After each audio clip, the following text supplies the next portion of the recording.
Hello, students. Welcome back, everyone, to our new chapter, that is chapter 21, Historical Buildings. So, before moving on to the chapter, let us learn about some interesting facts, such as the places you love to visit during holidays. Can your children tell me where you go in holidays to visit new places? For example, like monuments, buildings, or any historical places that you went on holidays in summer holidays or during autumn break. Yes, there are so many places where we can visit and know about our history of India. So some of the places we will be reading in this chapter. So let us get started with some of the interesting places that you must have visited. Let's get started. Taj Mahal. The Taj Mahal is a unique masterpiece and is said to be one of the seven wonders of the world. It is situated on the banks of river Yamuna in the city of Agra. It took about 22 years to construct the monument. It was built by Emperor Shah Jahan in the memory of his wife Mumtaz Mahal.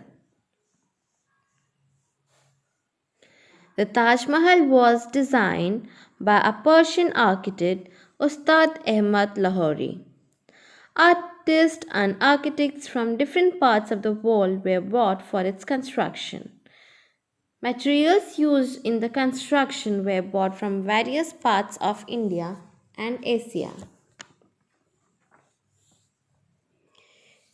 The walls are carved with flowers and inlaid with various precious stones such as garnet, sapphire, and jade.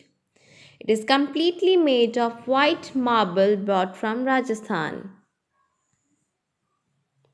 It is built on a raised terrace with graceful tall minarets. Now let's learn about Qutub Minar. It is a tall and a very famous minaret in the world.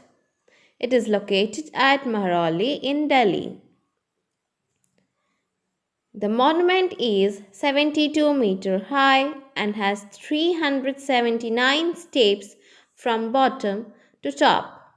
Its construction was started by Qutbuddin Aibak and completed by Iltutmish. It has 5 story and each has a different design. The lower 3 story are made using red sandstone and the top two with marble and sandstone. Qutub Minar is surrounded by various structures such as Alai Darwaja, Iron Pillar, tombs of Altamas, Alauddin Khilji, and Imam Zamin. Together, all these structures with Qutub Minar is said as Qutub Complex. Now let us learn about our own Sun Temple, that is in Konark, Orissa. It was built by the king Narasimhadeva. The temple is designed in form of a chariot of sun god with 12 pairs of ornamented wheels pulled by 7 beautifully carved horses. The 7 horses represent 7 days of the week. The walls of the temple are sculptured with figures of gods and goddesses, musicians, and dancers. The entrance is guided by 2 lions, each of which is showing crossing an elephant. Now let us learn about Jantar Mantars. It represents astronomical observatories built by Raja Maharaja Shivaji Singh. He constructed 5 Jantar Mantars which located in Delhi, Jaipur, Varanasi, Ujjain and Mathura. The one which is in Mathura doesn't exist now. Okay, so the Jantar Mantars usually show scientific acumen of ancient India.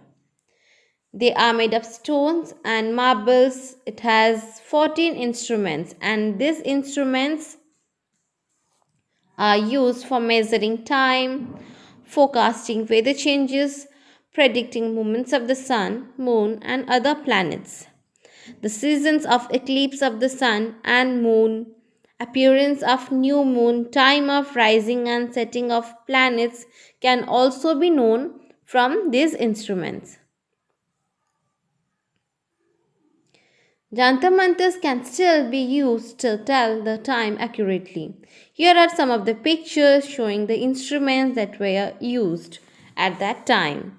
And the monuments is made of stone and marbles.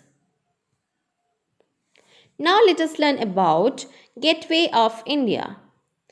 Gateway of India is a huge archway in the waterfront of Apollo Bondar in Mumbai. It was designed by the British architect George Whitted.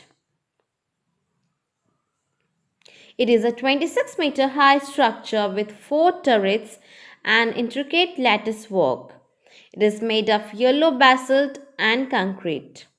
Its design is a combination of Hindu and Muslim architectural style. The arch is in Muslim style and the decoration are in Hindu style.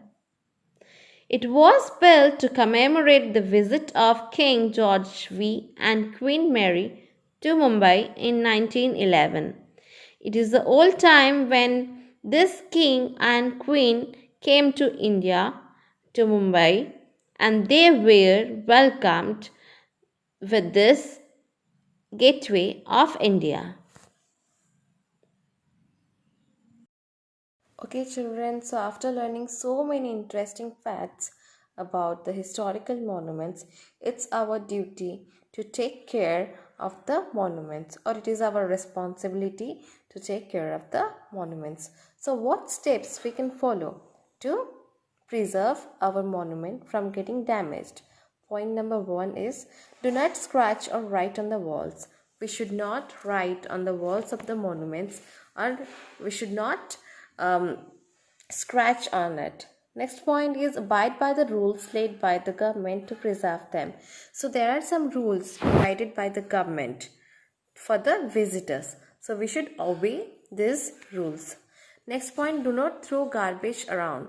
So we should not throw any kind of wrappers or polythenes or any kind of garbage around the area, around those areas.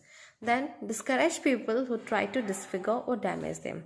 So what some people do is they do so many things on the walls or the statues and the monuments and disfigure them. So we should not allow them to do so. We should discourage them. So in this way we can preserve our monument from getting damaged.